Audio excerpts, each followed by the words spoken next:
ഈശ്വമിശിഹായ്ക്ക് സ്തുതിയായിരിക്കട്ടെ. ആരാധനക്രമ വത്സര കാലഘട്ടത്തിൽ സഭയുടെ ഫലദായക കാലം എന്നറിയപ്പെടുന്ന കൈത്താക്കാലത്തിൻ്റെ 4-ാമത്തെ ആഴ്ചയിലേക്ക് നമ്മൾ പ്രവേശിക്കുകയാണ്. ഇന്നത്തെ ദിവസം തിരുസഭ മാതാവ് നമുക്ക് വിചിന്തന വിഷയമായി നമ്മുടെ ജീവിതത്തെ പരിശോധിക്കുവാനും ക്രമപ്പെടുത്തുവാനും മെച്ചപ്പെടുത്തുവാനുമായിട്ട് നമുക്ക് നൽകിയിരിക്കുന്നത് വിശുദ്ധ മത്തായിയുടെ സുവിശേഷം 13-ാം അധ്യായം 44 മുതൽ 52 വരെയുള്ള തിരുവചനങ്ങളാണ്. വിശുദ്ധ മത്തായിയുടെ സുവിശേഷത്തിലെ 13-ാമത്തെ അധ്യായത്തിൽ മാത്രം 7 ഉപമകളാണ് ഈശോ ആളുകളെ ദൈവരാജ്യത്തിൻ്റെ പ്രാധാന്യത്തെക്കുറിച്ച് പറഞ്ഞ് മനസ്സിലാക്കുവാൻ അവർക്ക് വേണ്ടി പറഞ്ഞു കൊടുക്കുന്നത്. അതുകൊണ്ട് തന്നെ ഈശോയുടെ ആ ദിവസത്തെ ഉപമകളുടെ ദിവസം എന്ന് പോലും വേദശാസ്ത്ര പണ്ഡിതന്മാർ വിളിക്കുന്നുണ്ട്. ഇന്നത്തെ ദിവസം നമ്മൾ വായിച്ചു കേട്ട സുവിശേഷം വിശുദ്ധ മത്തായിയുടെ സുവിശേഷം 13-ാം അധ്യായത്തിലെ 44 മുതൽ 52 വരെയുള്ള വചനങ്ങളിൽ 3 ഉപമകളാണ് നമ്മൾ കാണുക. ഇത് നിധിയുടെയും രത്നത്തിൻ്റെയും വലയുടെയും ഉപമകളാണ്. സ്വർഗരാജ്യത്തെ പറ്റിയാണ് ഈ 3 ഉപമകളിലും നിധിയായിട്ടും രത്നമായിട്ടും വലയായിട്ടും ഒക്കെ ഉപമിച്ചിരിക്കുന്നത്. കുറച്ച് ദിവസങ്ങൾക്ക് മുൻപ് നമ്മുടെ കൊച്ചിയിലെ ലുലുമാളിൽ ഒരു ഓഫർ ഉണ്ടായിരുന്നു. ഏതാണ്ട് കുറേ സാധനങ്ങൾക്ക് 50% വരെ ഡിസ്കൗണ്ട് എന്നായിരുന്നു ആ ഓഫർ. ആ ദിവസങ്ങളിൽ വലിയ ജനാവലിയായിരുന്നു അന്നത്തെ ദിവസം ലുലുമാളിൽ നമ്മൾ കണ്ടത്. 50% ഡിസ്കൗണ്ട് എന്നറിഞ്ഞ് ദൂര സ്ഥലങ്ങളിൽ നിന്ന് പോലും ആളുകൾ വന്നിരുന്നു. അങ്ങനെ പോയ കൂട്ടത്തിൽ എൻ്റെ ഒരു സുഹൃത്തുണ്ടായിരുന്നു.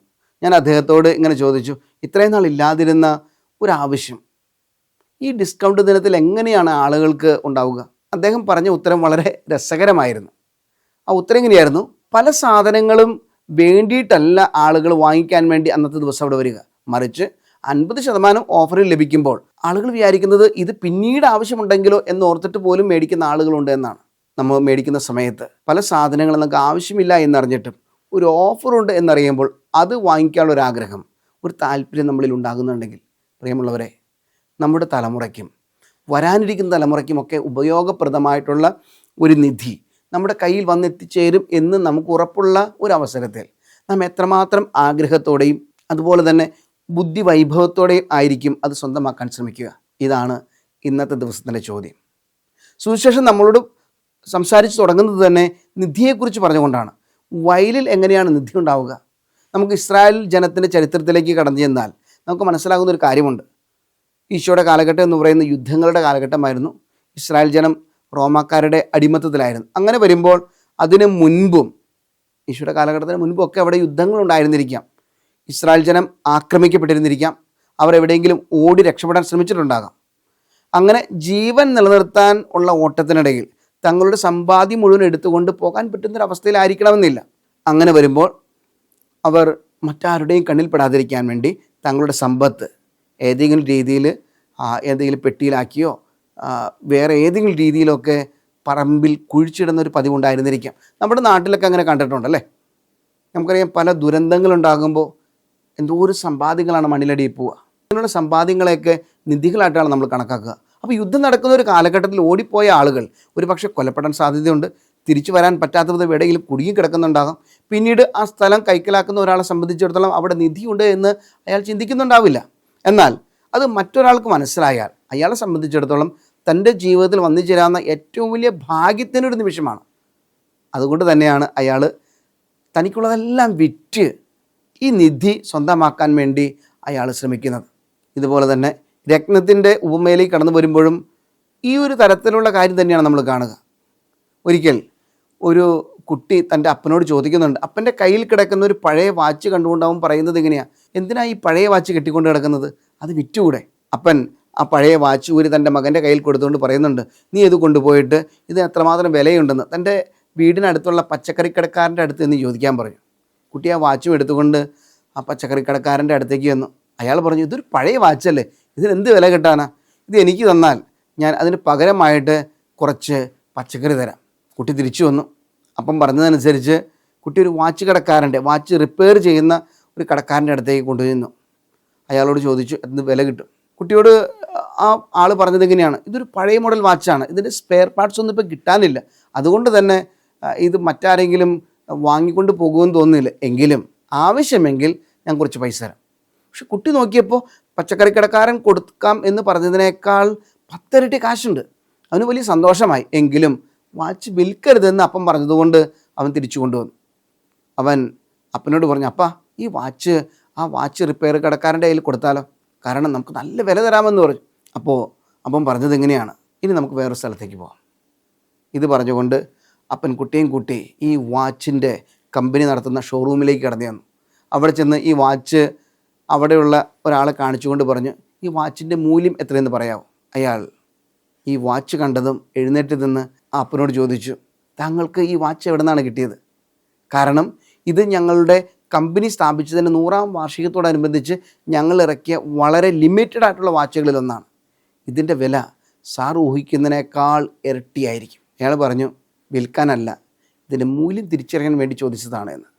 ഇതെല്ലാം കേട്ടുകൊണ്ട് ആ മകൻ നിൽക്കുകയാണ്. പ്രിയമുള്ളവർ, ഇത് തന്നെയാണ് രത്നങ്ങളുടെ ഉപമ നമ്മളോട് പറയുന്നത്. ഒരുപക്ഷെ എല്ലാ രത്നങ്ങളും ഒരുപോലെ ആയിരുന്നിരിക്കാം, എന്നാൽ അതിൻ്റെ വില കണ്ടെത്തുന്നവൻ, അതിനെക്കുറിച്ച് കൃത്യമായിട്ട് അറിയാവുന്നവനെയാണ് നമ്മൾ രത്നവ്യാപാരി എന്ന് വിളിക്കുക. ദൈവരാജ്യത്തിൻ്റെ വില അറിയാവുന്നവനായിരിക്കും ദൈവരാജ്യത്തിന് വേണ്ടി എല്ലാം മുടക്കാൻ തയ്യാറാവുക. എന്നറിഞ്ഞവരെ, വലയുടെ ഉപമയും ഇത്തരം കാര്യമാണ് നമ്മളോട് പറയുക. എല്ലാ മത്സ്യങ്ങളെയും ശേഖരിക്കാൻ കടൽ എറിയപ്പെടുന്ന വല എന്നതുകൊണ്ട് ഉദ്ദേശിക്കുന്നത് സ്വർഗരാജ്യത്ത് തന്നെയാണ്. ജീവിതത്തിൽ നന്മ ചെയ്തിട്ടുള്ള എല്ലാവർക്കും, അത് സ്ത്രീയെന്നോ പുരുഷനെന്നോ വ്യത്യാസമില്ലാതെ, ജാതി മത വ്യത്യാസമില്ലാതെ, വർണ്ണവർഗ വ്യത്യാസമില്ലാതെ, നാടിൻ്റെ വ്യത്യാസമില്ലാതെ എല്ലാവർക്കും സ്വർഗത്തിൽ സ്ഥാനമുണ്ട് എന്ന് ഈ ഉപമ നമ്മെ പഠിപ്പിക്കുകയാണ്. സ്വർഗരാജ്യം അന്വേഷിച്ചിറങ്ങുന്നവരാണെങ്കിൽ നന്മ ചെയ്യാൻ നമുക്ക് കടമയുണ്ട് എന്നുള്ളതാണ് സുവിശേഷം നമ്മെ ഓർമ്മിപ്പിക്കുക. ഒരു ചോദ്യം കൂടി അവശേഷിക്കുന്നുണ്ട്. ആ ചോദ്യം ഇങ്ങനെയാണ്, അങ്ങനെയെങ്കിൽ എന്താണ് സ്വർഗരാജ്യം? ഈശോ തന്നെയാണ് സ്വർഗരാജ്യം എന്ന് സുവിശേഷം പലയിടങ്ങളിൽ നമ്മെ ഓർമ്മപ്പെടുത്തുന്നുണ്ട്. ഈശോ എന്ന നിധിയാകുന്ന സ്വർഗരാജ്യം സ്വന്തമാക്കിയവരെക്കുറിച്ച് സുവിശേഷം പല ആവർത്തി നമ്മുടെ മുൻപിൽ കാണിച്ചു വരുന്നുണ്ട്.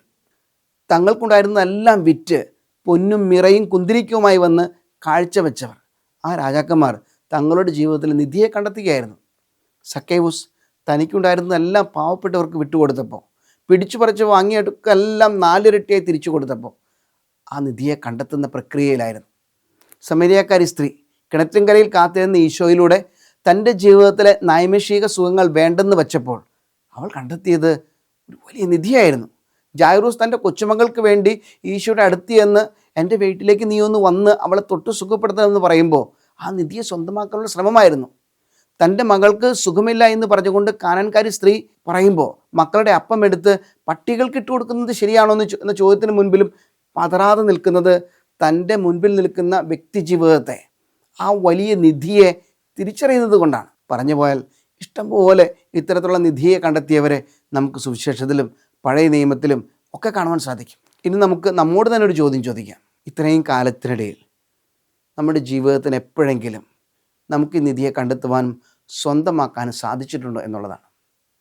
പ്രിയമുള്ളവരെ, നമ്മുടെ കൗദാശിക ജീവിതത്തിലൂടെ, അതായത് മാമോദീസായിലൂടെയും സ്ഥൈര്യലേപനത്തിലൂടെയും കുമ്പസാരത്തിലൂടെയും അനുദിന പരിശുദ്ധ കുർബാന സ്വീകരണത്തിലൂടെയും ഒക്കെ ഈ നിധിയെ നമ്മൾ സ്വന്തമാക്കുന്നുണ്ട്.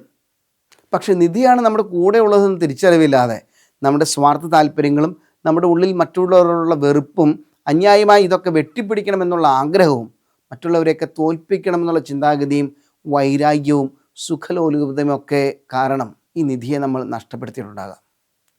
കൈത്താക്കാലം നമ്മെ ഓർമ്മിപ്പിക്കുന്നു, നല്ല ഫലം ചൂടാൻ നിധി തേടുന്നവരും വിലയേറിയ രത്നം അന്വേഷിക്കുന്നവരും കർത്താവ് എറിയുന്ന വലയിലെ നല്ല മത്സ്യങ്ങളും ആയിത്തീരുവാനുള്ള പരിശ്രമം നമുക്ക് ആവശ്യമാണ്.